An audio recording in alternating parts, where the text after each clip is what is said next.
Welcome to the Rim Brake Rodeo. We hope this video helps. In this video, I will explain how to reset your Subaru Crosstrek Tpms. First, ensure all 4 tires are inflated to their correct pressure, as indicated on your door jam sticker.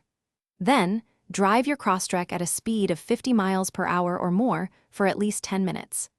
This extended drive helps the system recognize the new tire pressures and should turn off the warning light. If the automatic reset doesn't work, you might need to perform a manual reset. Begin by parking your Crosstrek on a level surface and turning the ignition to the on position without starting the engine.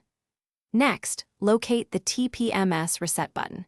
It's typically found under the dashboard, near the steering column, or in the glove compartment. Once you've found the button, press and hold it down until the Tpms indicator light on your dashboard blinks 3 times. This confirms the reset process has begun. Release the button, then start your engine. Drive your Crosstrek for a few minutes, and the Tpms warning light should now turn off, indicating a successful reset. If the Tpms light remains on after these steps, it could indicate a more serious issue, such as a faulty sensor or a slow tire leak.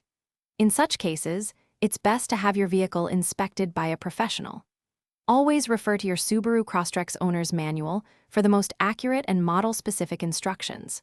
Also, for a great read that can truly change how you think about money, check out The Simple Path to Wealth. You can find a link to this book and other helpful deals in the description below. Thanks for watching. Consider subscribing if we helped you.